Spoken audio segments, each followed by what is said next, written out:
બાપુ જેવા એક શિક્ષક હતા. સદગુરુની જીવનમાં બનેલી સત્ય ઘટના છે જયભાઈ, કે બહુ તોફાની હતા અને એક ટીચર શિસ્તના આગ્રહી હતા. એટલે પાછળથી પેનમાં ટીચર જતા હોય એટલે ઇંક પેન ખાલી કરે, ઇંક પેન આમ છાંટીએ ને એટલે સહી પડે એના ઉપર. ટીચરની આખી સાડી પાછળથી ડાઘા પાડ્યા. ટીચર ઓફિસમાં ગયા પછી પટાવાળો બોલાવવા આવે છે કે ચાલો તમને મેડમ બોલાવે છે. છોકરાને ખબર પડી ગઈ કે ટીચરને પાછળ આંખો હોય. ગયા એટલે ટીચર કહે છે પેન લાય, ઇંક ભરી આપું. ભણીશ કેવી રીતે? શિક્ષક આ, લોક શિક્ષક પણ આ. તું છાંટા ઉડાડ ને હું તારું ઘડતર કરું. ધરતી તો મારી એ માણસ વાયા હોય ને તો માણસ ઉગે એવી છે. મહેસાણા જિલ્લો કમ નથી, મારે ચારણ ખૂટે છે. મારી વાત કહેનારું કોઈ નથી ત્યાં. નહીં તો મારા એક કાકા છે અને અભણ છે. દીકરો જતો હતો એટલે કે આટલો વહેલો અંધારામાં ક્યાં જાય છે? જુવાન દીકરો માથે મોવડી બાંધીને, એટલે કે આજે શિવરાત છે ને એટલે લોટેશ્વર ચાલતા જવાની બાધા છે. એટલે કે કેમ આપણા શંકર જોડે કંઈ બબાલ થઈ છે? અડધી લીટીમાં આખો વેદ કહેનારા માણસો હજી કે ત્યાં પડ્યા છે. પણ એનું કહેવું એમ હતું કે ગાવડા ચાર તો સાંજે છોકરા દૂધ ભેગા થાય, ચાલતા ગયા પૂરું નહીં થાય. આ જે વિજ્ઞાન છે ને એ જ આપણને ધર્મ સમજાવે છે. મને એક વખત નીતિનભાઈ પટેલ મળ્યા હતા. મેં કીધું તમે ભાજપમાં હશો ને તો તમારે લોહી લાલ હશે, મારું તો લોહી પણ કેસરી છે. મને તો સનાતન ધર્મ એટલો ગમે છે. અને મેં નજીકથી જોઈને મને એમ થયું કે મારો સનાતન ધર્મ એ એક ધરતી છે, એના ઉપર ઉગેલા બીજા બધાય ધર્મો એ એના ઝાડવા છે, રૂપાળા ઝાડવા છે, આંબા જેવા હશે. કોઈ ધર્મ નાનો નથી. મેં જી ઇસ્લામ 1 વર્ષ સુધી જોઈ હતી. કોઈ વાત એવી નથી કે જેમાં કંઈ પણ ખોટું શીખવાડતા હોય. અર્થ તમે કેવો લો છો એ તમારા ઉપર છે. અને એના આ મારી સનાતનની ધરતી ઉપર ઉગેલા તમામ ઝાડવાને મારી સલામ છે. 10 મિનિટ થઈ ગયો તો બંધ કરી દો.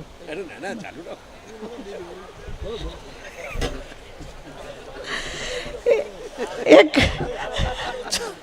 ખરેખર બોલો છો ને કે લાડ કરો?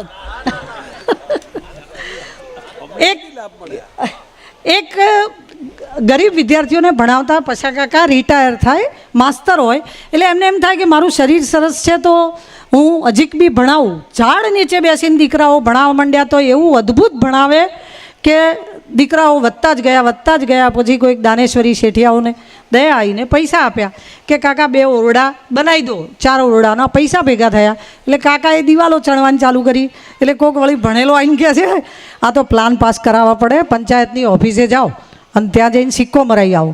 પાછા કાકા બધા કાગળિયા લઈને પંચાયતની ઓફિસે મામલતદાર જોડે 1 ધક્કો, 2 ધક્કા, 3 ધક્કા, 4 ધક્કા, પણ સહી થાય નહીં. મામલતદાર સાહેબ કે સમય નથી.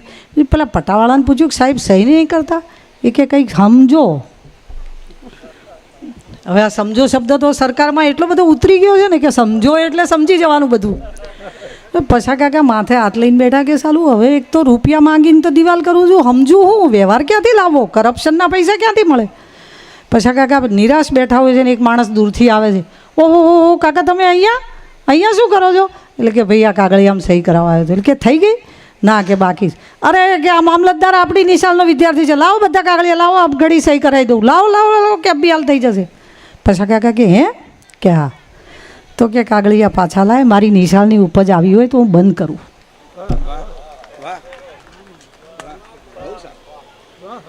આ નિશાળ જો આ કરતી હોય, વીણવા ચાળવા ના રહેતી હોય કે આ કોણ છે ને શું છે અને શેના માટે છે, તો કે હું નિશાળ જ બંધ કરું.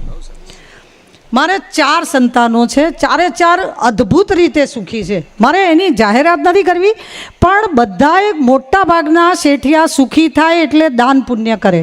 મારી પાસે બી પ્રભુએ આપેલી અપાર સંપત્તિ છે અને એના કરતાં પ્રભુ બધા સુખ બધાને નથી આપતો. કમિશનર ઓફ પોલીસ તરીકે જેણે અમદાવાદને સર્વ કર્યું છે એ દેસાઈ સાહેબ અત્યારે નીચે બેસીને મને સાંભળે છે. એટલી હું નસીબદાર છું. બધી જ રીતે મારે મજા છે. પછી મેં દાન કરીને મારી પોતાની સ્કૂલ હતી, મને કોઈ રિટાયર કરે નહીં. મેં કીધું મને હવે રિટાયર થવું છે. એટલે કે હવે શું કરીશ? મેં કીધું મોરારી બાપુની કથા ઘરે બેસીને સાંભળીશ. એટલે કે મોરારી બાપુ ઘેર બેસી દે છે? એણે મને એ પૂછ્યું મારી દીકરીએ. કે બાપુ ઘેર બેસે છે? કીધું ના, બાપુ તો કે ઊઠ, ઊભી થા, તને જે આવડે છે એ છોકરાઓને કહે. એ પછી મેં 2 થી 3 સંસ્થાઓમાં VSSM મિત્તલબેનની સંસ્થા છે એની સાથે જોડાઈ છું. મને બહુ ગમે છે એમનું કામ. મારી રેક્ટમાં તો બહુ જ બધા સૌરાષ્ટ્રના, પણ મને એમ થયું કે હું 5 રૂપિયા આપી દઉં એટલે હું છૂટી. એટલે મને મારા બહુ ભણેલા હોશિયાર બાળકોએ મને શું કીધું કે ગાયોને નિરણ ના નાખી દેવાય, ગાયો ચરાવવા બહાર નીકળવું પડે. અને મેં પછી બહાર નીકળવાનું ચાલુ કર્યું. 1-2 વાર્તા કહેવાની હોય તો કહી દઉં. એક છેલ્લી એક ભાઈ બહુ દુઃખી હોય અને એ એક મંદિરે જઈને એને રાત્રે 2 વાગે બેઠા હોય અને એ સોસાયટીમાં એક શેઠ, બહુ જ સુખી શેઠ બેઠા હોય. એ શેઠ એમની સોસાયટીમાં રાત્રે 3 વાગે ઊંઘ ના આવે એટલે પોતાની ગાડી લઈ અને આંટો મારવા નીકળે. એટલે તે એરિયામાં આવેલા મંદિરે જાય. એટલે મંદિરે પેલો ભાઈ રાત્રે 2 વાગે બેઠો હોય. એટલે અનાયાસે રાત્રે 2 વાગે કોઈ એકલો પુરુષ બેઠો હોય એટલે શેઠ પૂછે, ભાઈ અત્યારે મંદિર? એટલે પેલો ઢીલો થઈ ગયો કે મારા પત્ની ખૂબ બીમાર છે, મારે નાના 2 બાળકો છે, ડૉક્ટર કહે છે કે સવારે 10,000 રૂપિયા નહીં ભરો તો દવાખાને ઓપરેશન નહીં થાય. એટલે કે પ્રભુ આગળ બેઠો છું. પેલા શેઠ સુખી હતા, એમને દયા આવી એટલે 10,000 રૂપિયા પાકીટમાંથી કાઢીને આપ્યા. સાથે પોતાનો નંબર લખેલું વિઝિટિંગ કાર્ડ આપ્યું કે કંઈ કામ હોય તો કહેજો. પેલો કે તમને અહીંયા મોકલનારો મોટો શેઠ મને ઓળખે છે, મારે નથી જોઈતો તમારો નંબર. મારા મોટા શેઠની ઓળખાણ થઈ ગઈ છે. આજે હું ધન્ય થઈ ગઈ છું. જો અમે ભક્તિથી ધપાઈએ ને તો અમે ગોટે ચડી ગયા હતા કે સીધા જ અમારે ત્યાંથી નીકળીએ. એવા બ્રહ્માકુમારી આવે, ધીરે બોલો, સાદા ખાઓ. એટલે અમે ચૂપ થઈ જઈએ. એનાથી આગળ જઈએ એટલે શ્રીનાથજી આવે. શ્રીનાથજી કે 56 ભોગ કરો, નકરો દેકારો કરો. કીધું સારું, હવે ધીમે નહીં બોલવાનું, હવે જોરથી બોલવાનું. પાછું અમે એ ચાલુ કર્યું. પછી પાછા વળીએ એટલે શિહોર આવીએ. 1 લોટા જલ સારી સમસ્યા કા હલ.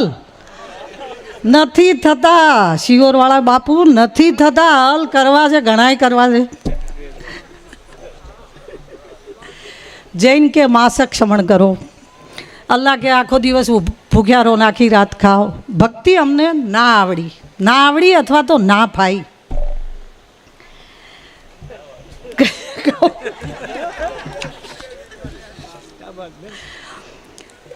ટૂંકમાં કહું તો અમે આ બધા નહીં કર્યાના બાના છે. જેવું જાહેરમાં બોલવાનું ચાલુ કર્યું એવું સૌથી વધારે મને ખરેખર ચારણોએ વખાણ્યું છે. પણ મને 15 દિવસ પહેલાં નનકુ બાપુનો ફોન આવ્યો કે માવડી મોરારી બાપુના સન્મુખ થયેલા છો? મેં કીધું હું એક વખત ગઈ હતી, એ દિવસે અમને મૌન હતું, તે મને હારી ખમ્માય નહીં કીધી. મને કે આવો ખમ્મા કેવરાઈ દઉં. મેં કીધું હું ખાલી ખમ્મા લેવા આવીશ, હું બોલીશ નહીં. આવડા મહાત્મા સામે હું નહીં બોલી શકું. જય બાપુ તો ઊંઘમાંથી ઉઠાડો તોય બોલે. મેં કીધું મને નહીં ફાવે. એટલે મને કે માવડી તમે પેલા ઇન્સ્ટાગ્રામ ઉપર બોલો છો ને એ 2-4 કકડા બોલી જવાના. હવે મેં કીધું તમને ચારણોને કોણ સમજાવે કે 2-4 કકડા નહીં બોલાવતા, નહીં આવડતા? અમે રબારી છીએ, અમને ધોકો જ આવડે છે. અને અમે આ કર્યું જ નથી. અમે તો હવે કદાચ આને કોઈ રાજકારણમાં ના લેતો, અમને 56ની સાલમાં આવીને કોઈ એમ કે તમે બધા ST બસમાં બેસી જાઓ, એટલે ગીર બરડા આલેચ બધા ST બસમાં બેસી ગયા. 26માં આવીને કહો કે બસમાંથી ઉતરી જાઓ, એટલે અમે ઉતરી જઈએ. અમને ઉતારી મૂકે તો ઉતરી જઈએ, અમને બેસાડી દે તો બેસી જઈએ. બાપુ આપણા આખા મેં મારા સંતાનમાં તો એક તો છે કે અમેરિકા બિલ્ડર છે અને એક ડેપ્યુટી કલેક્ટર છે, ને એ બધાને મેં કીધું કે મારા જીવનનો સૌથી પવિત્ર દિવસ કેવો હોય તો હું આજનો કહીશ કે મને બાપુની સામે બેસવા મળશે.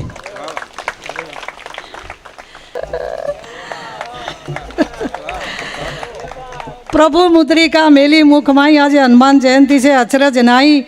બાપુના હનુમાન જોડેથી અમે એટલું શીખ્યા કે વીંટી મૂકવા અનેક જગ્યા હોય, પણ મોઢામાં મૂકીએ તો જન્મારો પાર થાય. રામ રામ. આભાર. જય